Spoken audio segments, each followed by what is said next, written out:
కల్పిత పాత్రలతో జనాన్ని మెప్పిస్తున్న ప్రతి నటి జీవితం వెనుక ఓ కథ ఉంటుంది. ఆ కథల్లో కొన్ని ప్రేక్షకులకి పాఠాలు నేర్పిస్తుంటే వాళ్ళకి మాత్రం గుణపాఠాలుగా మిగిలిపోతాయి. ఇంటి గుట్టు, మానవుడు దానవుడు, ఊహాసుందరి, సంఘర్షణ, ఇలా తెలుగులో వరుస సినిమాలు చేసిన హీరోయిన్ నళిని. అప్పటి టాప్ హీరోయిన్లలో ఒకరైన నళిని గారి గురించి కొన్ని ఆసక్తికర విషయాలు. 8వ తరగతిలోనే వద్దన్నా వెతుక్కుంటూ హీరోయిన్ ఛాన్సులు వచ్చాయి. తీసిన సినిమాలన్నీ హిట్ మీద హిట్ కొట్టడంతో చదువు మానిపించి మరీ షూటింగులు చేయించారు ఇంట్లో వాళ్ళు.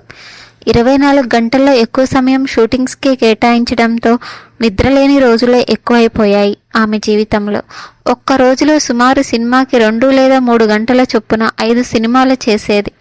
ఎప్పుడూ బిజీగానే ఉండేది. అలాంటి సమయంలో షూటింగ్లో 1 గంట బ్రేక్ దొరికితే అసిస్టెంట్ డైరెక్టర్తో పారిపోయి పెళ్లి చేసుకుంది. తన ప్రేమ కథలో సహనటులు జీవిత, రాధికలు కూడా ఇన్వాల్వ్ అయ్యారని, తన లవ్ స్టోరీలో ట్విస్టుల మీద ట్విస్టులు ఉన్నాయని చెప్పుకొచ్చారు నళిని. తమిళ డైరెక్టర్ రామరాజన్తో ప్రేమ పెళ్లి దగ్గర నుంచి విడాకుల వరకు జరిగిన లవ్ స్టోరీ మొత్తం చెప్పుకొచ్చి ఎమోషనల్ అయ్యారు ఆమె. తండ్రి మలయాళంలో టాప్ కొరియోగ్రాఫర్ కావడంతో ఇంటికి సినిమా వాళ్ళు వస్తూ పోతూ ఉన్న సమయంలో నళినిని చూసిన ప్రొడ్యూసర్ సినిమాలో హీరోయిన్ ఛాన్స్ ఇచ్చారు. అప్పుడే తన పేరు రాణి నుంచి నళినిగా మారిందని, మొదట మలయాళంలో నటించానని, తర్వాత ఇతర భాషల్లో నటించడం మొదలుపెట్టానని చెప్పుకొచ్చారు నళిని. అయితే 13 ఏళ్ల వయసులోనే హీరోయిన్ కావడంతో నటన మీద ఏమాత్రం ఆసక్తి లేకుండానే నటించేదాన్నని, అసలు బిజీ షెడ్యూల్తో ఉక్కిరిబిక్కిరి అయిపోయానని, ఒక స్టేజ్లో మా వాళ్ళని సినిమాలని వదిలి పారిపోవాలనిపించేదని చెప్పుకొచ్చారు నళిని. ఒకానొక సమయంలో నటించలేక నన్ను పెళ్లి చేసుకునేవాడికి ఆస్తి, కులం వీటికంటే ముఖ్యంగా నాకు మంచి తిండి, నిద్ర ఇచ్చి సినిమాలో ఊసు ఎత్తకుండా ఉంటే చాలనేంత స్థితికి వచ్చేశాను. కేవలం మా అమ్మ బలవంతం మీదే నేను హీరోయిన్గా చేశాను. అసలు అప్పుడు నాకు నటించాలని ఉండేది కాదు. షూటింగ్లో నేను ఏం చేసినా మా అమ్మకి తెలిసిపోయేది. నా చుట్టూ మనుషులే మా అమ్మకి సిఐడిలా పనిచేసేవారు. అయితే అప్పట్లో తమిళ అసిస్టెంట్ డైరెక్టర్ రామరాజన్ నన్ను లవ్ చేసేవారు. ఆయన లవ్ చేస్తున్నారని తెలిసినా మొదట్లో నాకు పెద్దగా ఏం అనిపించేది కాదు. కానీ ఒక టైంలో అతడు నన్ను ఇష్టపడుతున్నాడని మా అమ్మకు తెలిసి మేము కలవకుండా చాలా జాగ్రత్తలు తీసుకునేది. అయితే ఒకరోజు నేను షూటింగ్కి ఉన్న అతడు రావడంతో మా వాళ్ళంతా వచ్చి అతడిని కొట్టేశారు. దాంతో నాకు అతడి మీద లవ్ ఏర్పడింది. నా కోసం ఓ మనిషి దెబ్బలు తిన్నాడు అనే బాధలోంచి ప్రేమ పుట్టింది. అయితే ఆ తర్వాత మా మీద నిఘా మరింత పెరిగిపోయింది. చిన్నప్పటి నుంచి నేను ఏది అంటే అది జరిగేది ఇంట్లో. అలాంటిది నేను నటించడం మొదలుపెట్టినప్పటి నుంచి ఇంట్లో అంతా హ్యాపీగా ఉండేవారు, కానీ నేను హ్యాపీగా ఉండేదాన్ని కాదు. కేవలం షూటింగ్స్ అంటూ బిజీ షెడ్యూల్ కావడమే దానికి కారణం.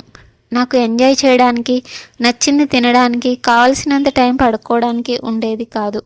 మొత్తానికి 1987లో రామరాజన్తో షూటింగ్ నుంచే పారిపోయాను. మా అమ్మ 1 గంట నన్ను వదిలి వెళ్ళడం, షూటింగ్కి బ్రేక్ రావడం, నేను జంప్, అంతే. నేను వెళ్తున్నానే విషయం ఎవరికీ తెలియదు. అప్పుడే జీవిత గారి కారు అడిగితే ఆమె హెల్ప్ చేసింది. అయితే నేను పారిపోతున్నానని ఆమెకి కూడా తెలియదు. నేను రామరాజన్తో వెళ్ళిపోయేటప్పుడు కూడా నేను బాగా భోజనం చేస్తాను, నాకు మంచి నిద్ర కావాలి, అవి 2 ఇస్తానని చెబితే వచ్చేస్తాను అనేదాన్ని. అసలు నాకు ఏం తెలిసేది కాదు. మొండిగా నేను వద్దన్న యాక్టింగ్ నా చేత చేయిస్తున్నారు కాబట్టి ఇంట్లో వాళ్ళని ఇబ్బంది పెట్టాలి అంతే. ఇలా ఎక్కువగా ఆలోచించేదాన్ని. అందుకే పారిపోయానేమో తెలీదు.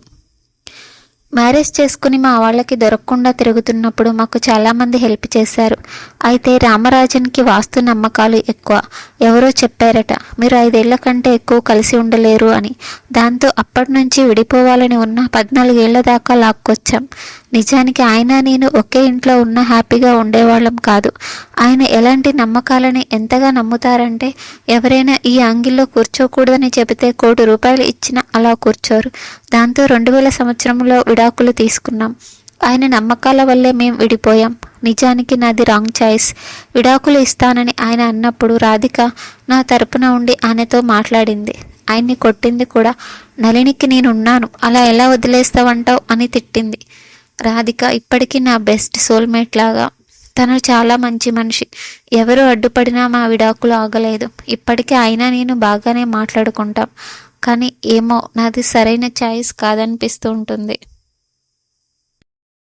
అందుకే ఇప్పుడు ప్రేమించి పెళ్లి చేసుకునే వాళ్ళకి ఒకటే చెబుతాను, పేరెంట్స్ని ఒప్పించి చేసుకోవడం చాలా మంచిది. నాకు సరైన ఎడ్యుకేషన్ లేకపోవడం వల్లే నేను సరైన మనిషిని ఎంచుకోలేకపోయాననిపిస్తుంది. ఏదేమైనా ప్రజెంట్ నేను హ్యాపీగానే ఉన్నాను. నా లైఫ్, నా మ్యారేజ్ ఒక్కటే డిజాస్టర్. హీరోయిన్గా చేసినప్పుడు నటనను ఆస్వాదించలేదు. ఇప్పుడు ప్రతి క్యారెక్టర్ని ఆస్వాదిస్తూనే చేస్తున్నాను. ఎందుకంటే ఏ క్యారెక్టర్ అయినా నాకు నచ్చితే చేస్తాను, లేదంటే లేదు. నా పిల్లలు సెటిల్ అయిపోయారు, అది చాలా హ్యాపీ నాకు. మార్చి అయితే నేను విడాకులు తీసుకున్న రోజు. ఆ రోజు ఎవరైనా ఫంక్షన్ అవి ఇవి అని పిలిచినా వెళ్ళలేను. నా బాధని ఎవరికీ చెప్పకుండా ఆ రోజంతా రూమ్లో కూర్చొని ఏడుస్తూ ఉంటాను. నేను ఇప్పటికే అతన్ని ఎంతో ప్రేమిస్తున్నాను అంటూ కొంచెం ఎమోషనల్. నళిని ఇప్పుడు అంటే సీరియల్స్ చేస్తుంది, కానీ ఒకప్పుడు సినిమాల్లో ఎక్కువగా కనిపించేది. విలనిజం పండించడంలో ఈమె దిట్ట. సినిమాల్లో, సీరియల్స్లో అవతలి వారిని ముప్పతిప్పలు పెట్టే నైజం ఈమె నిజ జీవితంలోనూ ఎన్నో ఇబ్బందులను ఎదుర్కొంది. 1987లో దర్శక, నటుడు, రచయిత రామరంజన్ను పెళ్లాడింది. వీరికి అరుణ్ అని ఇద్దరు కవలలు జన్మించారు. రాను రాను సంసారంలో గొడవలు రావడంతో నళిని, రామరాజన్ 2000 సంవత్సరంలో పరస్పర అంగీకారంతో విడాకులు తీసుకున్నారు. కోర్టులో విడాకులు మంజూరు చేయగానే నళిని గుక్కపట్టి ఏడ్చేయగా రామరాజు ఆమెను ఓదార్చాడు. అది చూసి అక్కడున్న వారంతా ఆశ్చర్యపోయారట. అలా విడిపోయినప్పటికీ ఒకరిపై మరొకరు ఆప్యాయత కురిపించుకున్నారు. తాజాగా తమ పేరెంట్స్ గురించి ఆసక్తికర విషయాలు చెప్పుకొచ్చింది వారి కూతురు అరుణ. ఆమె మాట్లాడుతూ, విడాకుల తర్వాత కూడా అమ్మా నాన్న ఎంతో అన్యోన్యంగా ఉన్నారు. అందుకు ఉదాహరణ, 2010లో నాన్నకు యాక్సిడెంట్ అయింది. నా సోదరుడు ఫోన్ చేస్తే ప్రాంక్ కాల్ అనుకున్నాను, కానీ ఉదయానికల్లా అది బ్రేకింగ్ న్యూస్ అయింది. అది చూసి అమ్మ ఎంతో ఏడ్చింది. తనకు ఏ అలర్జీలు ఉన్నాయి ఏంటనేది అమ్మకే తెలుసు. అప్పట్లో అమ్మ సీరియల్స్తో చాలా బిజీగా ఉండేది. ప్రతిరోజు మేము ఆసుపత్రికి వెళ్ళి రావడం, నాన్న కోలుకున్న ఫోటోలను అమ్మకు చూపించడం ఇదే జరిగేది. నాన్న తింటున్నాడా లేదా అని అడిగి తెలుసుకునేది. వారి మధ్య అంత ఆప్యాయత ఉంది. అమ్మ కొట్టినప్పుడు నాన్న పట్టించుకునేవాడు కాదు. అలాగే నాన్న కొట్టినప్పుడు అమ్మ కూడా చూసి చూడనట్లుగానే వ్యవహరించేది. కొట్టేంత వరకు వచ్చిందంటే ఖచ్చితంగా ఏదో ఒక కారణం ఉండే ఉంటుందని ఇద్దరు బలంగా నమ్మేవారు. నేను కాలేజీలో ఉన్నప్పుడు కూడా నాన్న కొట్టాడు. ఎవరో బంధువులు వచ్చినప్పుడు లేచి పలకరించలేదని దండించాడు. అమ్మా నాన్న విడాకులు తీసుకున్న తర్వాత ఈ సంఘటన జరిగింది. ఈ విషయం ఇంటికి వెళ్ళి మా అమ్మకి చెప్తే, నువ్వేదో తప్పు చేసుంటావు అందుకే కొట్టాడని లైట్ తీసుకుంది. అలా ఇద్దరు చాలా స్ట్రిక్ట్గా ఉంటారు. కానీ ఒంటరిగా తల్లి తన ఎన్నో సమస్యలను ఎదుర్కొంది అని చెప్పుకొచ్చింది అరుణ. ఈ వీడియో మీకు నచ్చినట్లయితే ప్లీజ్ లైక్ చేయండి, షేర్ చేయండి, సబ్స్క్రైబ్ చేయండి. Thank you for watching.